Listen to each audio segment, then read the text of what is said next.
Good afternoon. Today I'm going to be reviewing my January 2023 State of the Collection. I currently have a two-piece collection and I like to keep my two watches in this Mirage Luxury travel roll.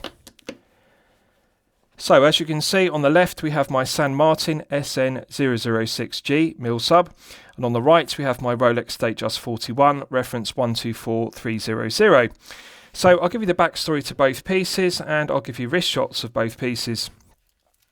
So a year ago I had the idea that San Martin should make a mil sub, and I suggested this idea to Jassy Hu, the owner of Watch Dives. He liked the idea of a San Martin mil sub too, so he had a meeting with the owner of San Martin, Lau Jieming, and Lau also liked the idea. However, he didn't want to use the 006G case as I suggested. Lau preferred to use the 004G case, and he made a 004 mil sub, which I reviewed on my channel, and it's an excellent piece. So the 004G mil sub sold very quickly, and then Jassy suggested to Lau that he should make another two batches, 50 in black and 50 in blue, but this time use the 006 case rather than making a blue version in the 004. And Lau agreed. So the watch you're looking at here comes from an idea I had 1 year ago, and originally it was produced in the 004, and due to it selling very well, it's now produced in two colours, black and blue, in the 006. Now, I was offered a black or a blue one, and it was a tough decision. Initially, I chose the black version because I liked the C3 patina lume because it looks very like the Rolex 5517 mil sub, which it is an homage to. But then I changed my mind when I saw this blue version because I really like the silver applied indices and I like the blue bezel. It's a very good colour tone match to the blue dial. So I chose the blue version and I'm absolutely delighted with it. I think this is the greatest San Martin watch ever made, the SN006G limited edition. It's got a very good fit to my 8-inch wrist. Now I actually prefer the fit of the 006 case versus the 004. And I also prefer the crown guards because this is meant to be an homage to the 5517 mil sub, which had a crown guards case. And it's something I disliked about the 004 mil sub, the absence of the crown guards. The other thing I dislike about the 004 is it has brushed satin finish flanks to the case, but on the 006 you're looking at it has mirror polish flanks. And I also like the holes in the lugs because it gives it a vintage aesthetic. The other thing I prefer about the 006 versus the 004 is the 006 has a scalloped bezel and it doesn't have sharp points to the teeth. On the 004 coin edge bezel, it does have sharp points to the teeth, so it doesn't look and feel as good. So I think there's more refinement with the 006. I think it's a high quality piece, and I think it's the best looking San Martin watch ever made. Now, there is a negative to this. I found it to be slightly tight on my 8-inch wrist. As you'll know from my previous reviews, I like to size my bracelets loose so that I can always fit an index finger underneath the bracelet and clasp at all times because that is the correct sizing method. An index finger width underneath the bracelet and clasp allows for wrist expansion in warmer weather or when one is active, and I often mention this in my reviews. It is the correct sizing method regardless of whether it's an oyster style bracelet or a Jubilee style respectively. Now, with all the links in the bracelet, 6 on one side, 7 on the other, 13 full links, I found it to be slightly tight. So I added an additional link. It's now got 7 and 7. And the benefit of that is I can now easily slide an index finger underneath, so I have the loose fit I like. But also the clasp now sits centrally on my wrist. Before it was offset because it had 6 links on one side and 7 on the other. It had an uneven number. And it's something it takes time for me to get correct with bracelets. It's very important to me for comfort and also aesthetically for the look. I prefer to have the clasp dead in the centre of the wrist. I dislike when a clasp is offset like that. I like to have an even number of links either side, so 6 and 6 or 7 and 7. But I found by adding one extra link, it was actually too loose. So what I did was I moved it from micro adjustment position 4 up to micro adjustment position 1, which has the effect of it reducing the length by half a link. So I've now got the perfect fit, as you can see. So feel good factor, 10 out of 10. Comfort level is 10 out of 10. And it feels very well balanced with the 7 and 7 either side of the clasp because it's now perfectly symmetrical. And I absolutely love the look of this piece. I've reviewed over 300 watches on my channel, and I can tell you that this is one of my personal favourites, and I liked it so much I decided to add it to my own personal collection, and that will tell you how much I love this watch. It really is the highest compliment I can pay a watch. I often refer to the best watches I review as champagne watches for lemonade money. This totally captures what a champagne watch for lemonade money is. €230, it cannot be beaten. I just think it's absolutely gorgeous. The feel-good factor of wearing this watch is equal to the feel-good factor of wearing my Rolex Datejust 41, which is significantly more expensive. It's €10,000. And this is an important point. It doesn't matter to me what the brand of a watch is. When I put a watch on, within 2 minutes of having it on wrist, I immediately bond with the watch, or I don't bond with the watch. And it really comes down to feel-good factor. Also comes down to comfort level, because if the watch doesn't feel comfortable, if it doesn't feel balanced, if the head of the piece is top heavy and the bracelet doesn't feel heavy enough, it doesn't have enough of a taper on it, immediately I dislike the watch and I don't bond with it. So the feel-good factor has to be there, and also the comfort level. Now this does have both. It has the 10 out of 10 feel-good factor, and also it has the comfort level because it has the correct 20 to 16 taper. And of course adding the link just gets the right fit. I like the loose fit as I've detailed. So fully satisfies, and within 2 minutes of putting it on wrist, although the bracelet was slightly tight, I knew that if I added a link I would get the correct fit, and it would be a watch I bond with and therefore want to add to my own personal collection. So I really don't think this watch can be beaten for €230. I think it's the greatest San Martin ever made. It's aesthetically pleasing, the quality is there. I also prefer the YN55A movements to the PT5000. Now, I want to clarify something. I've changed my opinion on the PT5000 made by HK Precision Technology.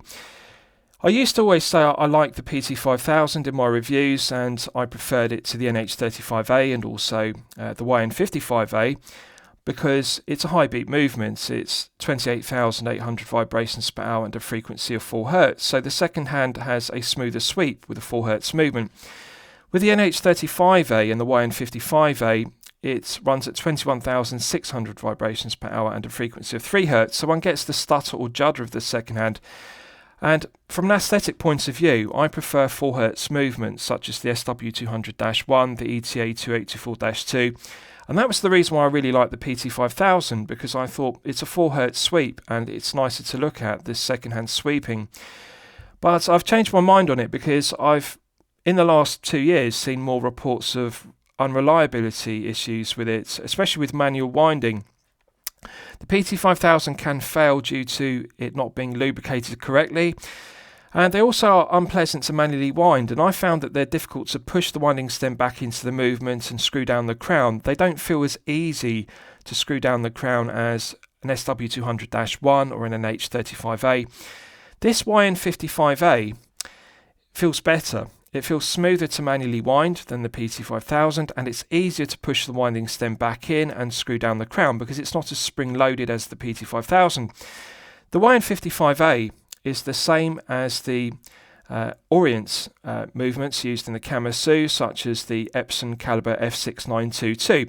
And the F6922 is a reliable, well-proven workhorse movement. Orient have used it in a plethora of watches, including the Kamasu. And there is no difference. The YN55A is simply the Epson branded version of the Orient F6922, but the movements are identical. They have the identical architecture. San Martin made a very good video, and I would recommend you watch it on the San Martin channel, where they broke down both the NH35A and also the YN55A side by side and put them both on time graphers. And they compare the architecture of both the 35A and the 55A, and they're very similar. There is no real difference to the architecture of both movements. The main difference is the 35A has 24 joules and the 55A has 21 joules respectively, but the actual design, the architecture of both movements is very similar. So there's no difference in materials, quality control, builds quality and accuracy between the 35A and the 55A. So I've changed opinion. I used to like San Martin watches with the PT5000, and I thought it was worth paying the extra to get a PT5000 San Martin versus an NH35A San Martin, but I actually now think the YN55A is as good as the 35A, and I actually prefer the reliability of it versus the PT5000. So my point of view does change, and it has changed over the last 2 years with regards to movements as more information about the reliability has come to light. So next I'll give you the backstory to my Rolex Datejust 41 124300. Now it may come as a surprise to you, I didn't actually plan on buying this watch. I found the watch by chance. I was getting 4 tyres put on my car, and rather than wait an hour for the tyres to get put on in the tyre depot, I decided to go for a walk around the town. And I had a look around the shops, and one of the shops I looked in was a jeweller's selling watches, and they are a grey market dealer. They had Rolex watches, and they had a brand new Datejust 41. And it was the first time I saw this 124300 with a white dial, smooth bezel and Jubilee bracelet. Often the Datejust 41 has a fluted bezel and Jubilee bracelet. And I actually usually prefer the fluted bezel and Jubilee bracelet version of it because they are 2 iconic aspects of the Datejust. A lot of purist Rolex collectors would say that a Datejust has to have those 2 key elements. It has to have a fluted bezel and the Jubilee bracelet. But when I saw this in the window, I just thought it was a gorgeous looking piece. But however, I didn't want to buy the watch impulsively because it's often a mistake that collectors make. They see a watch in the window of a jeweller's and they're drawn to it, and then they immediately go in, try it on, fall in love with the piece, and then they buy it. And then what happens is they then fall out of love with it because it was an impulsive purchase. So what I'd recommend you do, and what I did was, I didn't buy the watch the first day I saw it. As I was driving home, I decided to think it over, and I wanted to sleep on it and then decide the next day if I still felt the same about the watch. Did I really want the Datejust 41? Because I have never owned a white dial watch. This is the first one I've ever owned. The other thing is I've never owned a Datejust, and I've owned a plethora of Rolex watches over the last 24 years. I bought my first Submariner 14060M, and that was when I was 21. I'm now 45, and that was after 2 years of saving up from 19 to 21 years old. I paid £2,500, and that was all the money I had at 21. I just graduated from university, and it actually took me 2 years to save up the £2,500. But I've never owned a white dial Rolex. I've owned the Oyster Perpetual 41, which I previously reviewed. That's had a bright blue dial, which was blue sunburst. And I've owned the Submariner and the Submariner Dates, and I've reviewed some of those pieces on my channel that I've owned. But the Datejust 41 was never a piece that actually appealed to me. And when it was released, I didn't actually fancy one, even with the fluted bezel and the Jubilee bracelet. So I didn't expect to buy it. It wasn't a piece that I yearned to buy. I simply saw it in the window of the grey dealer and thought it over. Now what happened was I went back a week later to purchase the piece, and it was sold. And I was really disappointed because I was looking forward to buying the piece, and I'd made the decision I definitely wanted to buy it. So then I decided to look on Chrono24 for one, and they're actually quite difficult to find in this version. The white dial with the smooth bezel and the Oyster bracelet. Usually you have a fluted bezel and Jubilee bracelet. It's hard to find the white dial version with the smooth bezel and Oyster bracelet. But I found one in Cologne in Germany, brand new. This is 2022. It was a brown one, fully stickered piece, and I purchased it for €10,000. But however, I was unable to wear it. Now, this is the funny thing. When I received it, I absolutely loved the watch, and I couldn't wear it because it was too tight. And this is often the problem, and it's a problem I had with the Oyster Perpetual 41, which actually has the same style of Oyster bracelet. Rolex don't put enough links in their Oyster bracelets to fit 8-inch wrists. They're made to fit the majority of collectors, which have a 6 to 7-inch wrist. They don't fit 8-inch wrists. So had the same problem with my Submariner, same problem with the Submariner Date, same problem with my Oyster Perpetual 41. I had to get 2 extra Oyster links, and I put them in myself with the Oyster Perpetual 41, but then my Rolex authorised dealer changed their policy. They no longer post links in the post. One has to now visit the authorised dealer and they fit the links because they like to check the serial number on the piece and verify the piece is correct before they will sell the parts. So I actually had to order the links. Now with my Oyster Perpetual 41, they simply posted the links. And with my Submariner, I had to visit the AD. Now the problem is my nearest Rolex authorised dealer is 150 miles away. So it's a 2-hour drive. And 2-hour drive there, 2-hour drive back. So 4-hour round trip just to get 2 links put in, but that's their policy. Now on a positive note, they had the 2 links for this piece in stock. So I was able to buy the piece, and then the next week I was able to visit the authorised dealer and I got them to put in the links. They cost £130 to have the 2 links fitted. So this cost me $10,000 for the watch and another $130 to get the 2 links put in. And now I have the correct fit because I have an extra link either side of the clasp. And as you can see, on wrist it has the correct fit, the fit I like, which is I can slide an index finger underneath, and that allows my wrist to expand. So feel good factor is 10 out of 10, and the comfort level is also 10 out of 10. I like the wrist presence of a 41. I previously reviewed the 36mm version of the datejust on my channel, and for a 6 to 7 inch wrist collector, yes, the 36 is the correct choice, but for a collector with a larger wrist like myself, with an 8-inch wrist, the 36 doesn't have enough heft, it doesn't have enough wrist presence. So I really like the wrist presence of the 41. Very comfortable piece to wear. This is one of the most comfortable watches I have ever owned. And bear in mind, I've reviewed over 300 watches. The benefit of that is I've tried on wrist everything from a €10 Casio F91W to a €20,000 Rolex Sky Dweller inclusive. So low tier, mid tier and high tier pieces. And of all those watches, over 300 watches, I can tell you this Datejust 41 case is perfection personified when it comes to feel-good factor and comfort. It just is so well balanced. I really like the taper on the bracelet, and I think they made the correct decision by using a 21mm lug width rather than using the industry standard, which is 20 down to 16. Because with a 41mm head of the piece, it really does need a slightly wider lug width and a more aggressive taper down to the clasp.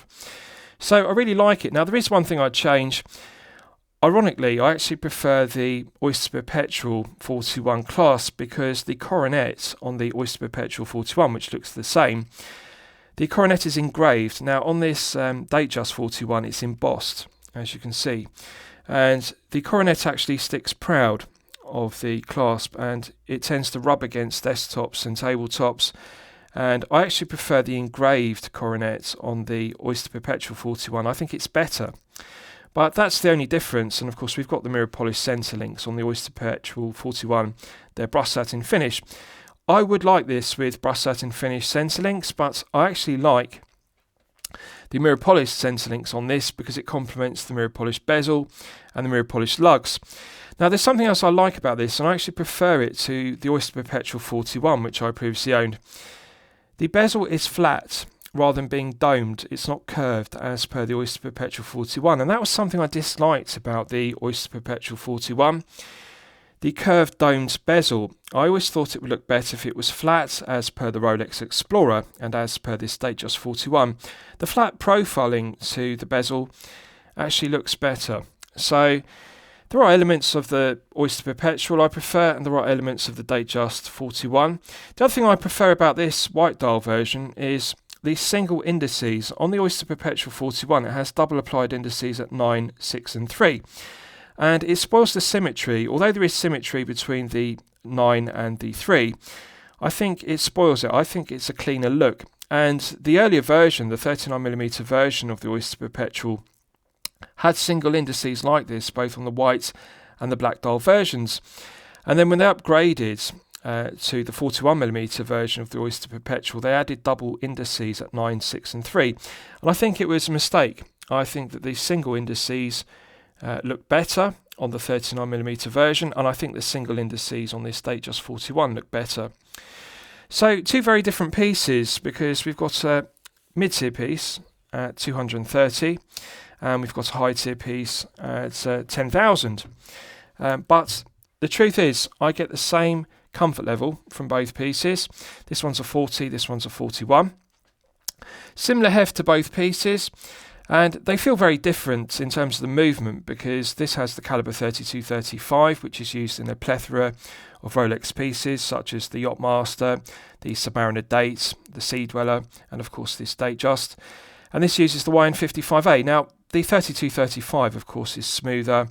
Nothing comes close to the smoothness, the silky smooth twin lock crown on the Datejust, which is as smooth as the triplock crown used on the Submariner Date. Now, there is something I actually prefer, ironically, about the San Martin Mil Sub. The YN55A has the conventional, when one rotates the crown, the hands move clockwise. It's a curiosity of chronology movements, such as the caliber 32-35 used in this Datejust 41. The hands rotate the opposite direction. When one rotates the crown clockwise, the hands rotate anti-clockwise, and it's something I really dislike about this chronology movement, the 32-35. The previous movement, the 31-35, didn't do that. When one rotated the crown clockwise, the hands rotated clockwise, which is the convention. And it's something I dislike about 32-35 movements. Now, the other thing is that the rotor is very noisy because it uses ceramic ball bearings. On the predecessor, the 31-35, it used steel ball bearings, which were quieter. But the chronology movements, such as the 32-35, have a noisy rotor. Now, to put it into perspective, it's not as noisy as a Miyota 8000 series, such as an 8215. That has a very noisy rotor. But one can hear the rotor more. One can hear the ceramic ball bearings more. So I would argue that although this has a 70-hour power reserve, which is superior to the 48 hours of the caliber 31-35, I actually prefer the quietness of the 31-35 versus the 32-35. So technically this is a better movement. It's more efficient, has 70 hours versus 48. It's a better quality movement. Technically it's better, has high performance lubricant, 10-year service interval versus 5 years. So this is a better quality movement, the 32-35. But I actually prefer the 31-35 being quieter, and also the hands rotating clockwise when one rotates the crown clockwise rather than anti-clockwise. Does take some getting used to. So finally we'll do a lume test of both side by side, because I thought it might be interesting for you to see how the lume on a San Martin performs, Superluminova, which is BGW9, performs next to a Datejust 41, which uses chromolite. Now, it may come as a surprise to you, but the San Martin will perform better because it has a larger area on the Mil Sub sword hands and also the applied indices than the baton hands and baton applied indices on the Datejust 41. Right, so they're now both fully charged. Now, this is the thing. There's no discernible difference in terms of brightness, as you can see. Looking at the Mil Sub on the left, you can see it has a very similar blue tone. The BGW9 Superluminova actually looks very similar in tone to the chromolite that Rolex are using. Now, in terms of performance, they're both glowing bright, and they will continue to glow for a good length of time. And this is something I want to give due credit to San Martin for, because the quality of the BGW9 Superluminova they're using, which is clearly 5 to 6 layers on the hands and 5 to 6 layers on the applied indices and the lume pip, really, it's not different to Rolex chromolite. And bear in mind, the Mil Sub is €230, the Datejust 41 is €10,000. So really, Rolex chromolite isn't that much better than BGW9. I regard them as equal in performance, and I would actually say it's equal in performance to Seiko Lume Bright, used on the Seiko 5KX, for example. BGW9, chromolite, and also Lume Bright, really they're all equal in brightness and also equal in performance. They're both continuing to glow brightly, and they will continue to glow for a good length of time. Now, subjectively, one could say, well, the Mil Sub sword hands are actually more legible, and also the triangle and the classic Submariner Date style dial, or the maxi dial layout of the Mil Sub actually is more legible than the baton applied indices and the baton hands on the Datejust 41. But as you can see, in terms of colour tone, in terms of performance, the brightness of the exciter in the BGW9 and the chromolite, they're both equal. €230 versus €10,000. Really, Rolex chromolite isn't better than BGW9 Superluminova. It's equal, but not better. 5 to 6 layers on both watches. Personally, I prefer the green tone of C3 Superluminova, and it was something I preferred about the previous Submariner and Submariner Dates I owned, because they used superluminova. Rolex used to use green superluminova before they updated to using blue chromalite. And prior to using superluminova, they used green luminova, and prior to that, they used tritium, which also glowed green. And I actually prefer green lume on watches, and it's something that I would have preferred San Martin to use on the mil sub. I would prefer if they had used C3 on the applied indices on the blue version, rather than using BGW9. Now, they use C3 patina lume on the black version, which has printed indices, rather than using BGW9, but I do like the green tone of C3. It's my personal favourite, although BGW9 in chromalite is also very nice. In terms of taper, if you look at the cases, they're actually quite similar. They both got the taper on the lugs, which is nice. But one detail I prefer, which may come as a surprise to you, with the mil sub, it has a large mirror polished bevel on the edge of the case. And this is something that Rolex used to do. Tudor still do it with the Black Bay 58 and the Black Bay Heritage. They have a large bevel machined on the edge. And it was a characteristic of Rolex cases. They used to brush satin finish the tops of the lugs and then mirror polish the flanks. And then the mirror polished bevel was the transition. And I really like the look. I like the aesthetics of the mirror polished bevel. It's something I really liked about my Black Bay 58. But Rolex no longer do that. They just have a sharp, crisp edge. And as you can see, this is mirror polished on the top of the lugs and also the flanks. It just has that crisp edge. But I think it would look more aesthetically pleasing if it had a large bevel machine to it, as per this mil sub, as you can see, because it just looks very aesthetically pleasing.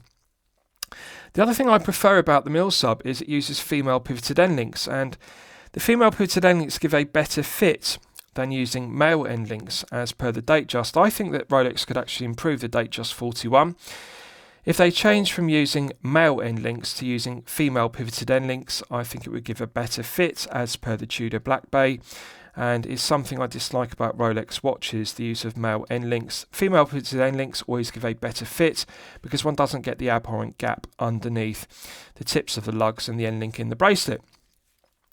So, as I've detailed, mid-tier and high-tier piece, 230 versus 10,000 euro. The feel-good factor of both pieces is equal, and also the comfort level of both pieces is equal.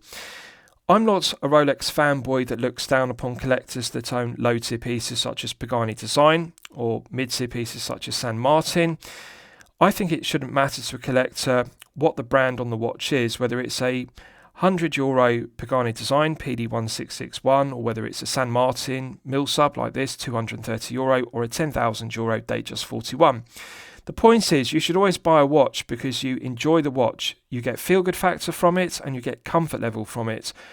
Don't buy a watch to seek validation from fellow collectors on Facebook groups and on YouTube comment sections and Instagram. The important thing is, buy the watch for yourself. Never buy the watch to impress others or to seek validation. Buy the watch because you love the watch. And that's the reason why I own these two pieces in my collection. I honestly don't care what other Rolex fanboys think of me owning a San Martin, which is an homage watch. Often Rolex fanboys are snobs and they look down upon homage watches like Pagani Design and San Martin. I think it's absolute nonsense because I can afford a Rolex. I chose to add this to my collection. I don't care what anyone else thinks. Same with the Rolex Datejust 41. The truth is, and Rolex fanboys won't like me saying this, but again, I don't care, this isn't worth €10,000. This is a €2,000 watch, which is retailed for more, and it sells on the grey market for €10,000. But the reality is, the quality of the movement and the quality of the watch itself is €2,000 level. But that is just the reality of it. In 2023, this is a €10,000 piece.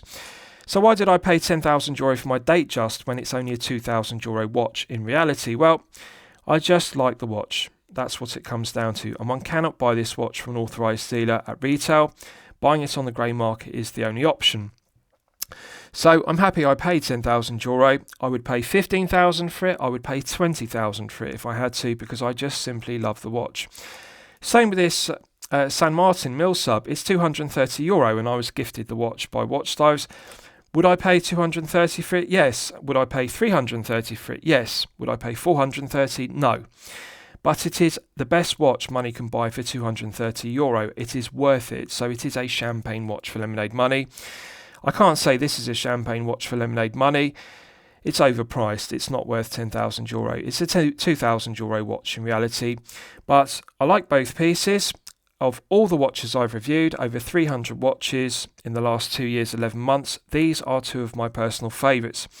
So I hope you've enjoyed my review of my January 2023 State of the Collection. Please feel free to post your own comments below the video. Thank you very much.